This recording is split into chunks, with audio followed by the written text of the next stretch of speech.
కరీంనగర్ జిల్లాలో కరీంనగర్, రామగుండం కార్పొరేషన్లతో పాటు సిరిసిల్ల, జగిత్యాల, కోరుట్ల, మెట్పల్లి మున్సిపాలిటీలు, హుజురాబాద్, హుస్నాబాద్, పెద్దపల్లి, వేమ్లవాడ, జమ్మికుంట నగర పంచాయతీలకు ఎన్నికలు జరుగుతున్నాయి.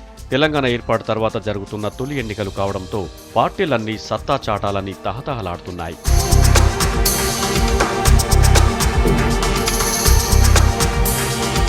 జిల్లాలోని అన్ని మున్సిపాలిటీల్లో కలిపి మొత్తం 326 డివిజన్లుండగా 2166 మంది అభ్యర్థులు బరిలో ఉన్నారు.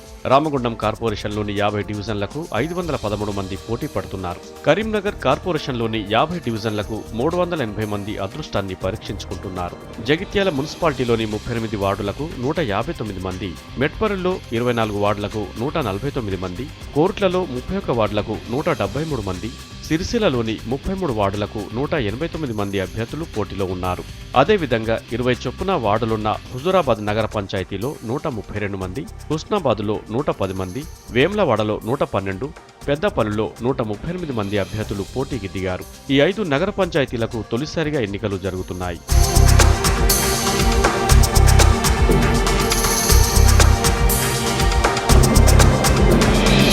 పార్టీల పరంగా చూస్తే కాంగ్రెస్ జిల్లా వ్యాప్తంగా అత్యధికంగా 326 వార్డులకు గాను 322 మంది అభ్యర్థులను బరిలోకి దింపగా టీఆర్ఎస్ 313 మంది అభ్యర్థులను పోటీలో నిలిపింది. పెద్దపల్లి, హుజురాబాద్ నగర పంచాయతీల్లో కొన్ని వార్డుల్లో అభ్యర్థులకు బీఫారాల పంపిణీలో గందరగోళంతో 13 చోట్ల టీఆర్ఎస్ అభ్యర్థులు లేకుండా పోయారు. టీడీపీ 172 చోట్ల మాత్రమే అభ్యర్థులను పోటీకి నిలిపింది.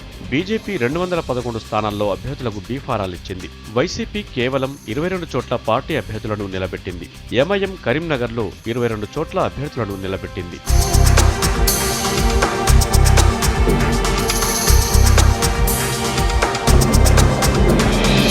అభ్యర్థులు ఖరారు కావడంతో పట్టణాలన్నీ ప్రచార హోరుతో మారుమోగుతున్నాయి. ఈ ఎన్నికల్లో గెలిచిన అభ్యర్థులంతా కొత్త రాష్ట్రంలో తొలి కార్పొరేటర్లు, కౌన్సిలర్లుగా చరిత్రకెక్కనున్నారు. అందుకే ఎవరికి వారు జోరుగా ప్రచారం చేస్తూ ఓటర్లను ఆకట్టుకునే పనిలో పడ్డారు. ఇంటింటికి తిరుగుతూ తమకే ఓటేయాలని అభ్యర్థిస్తున్నారు.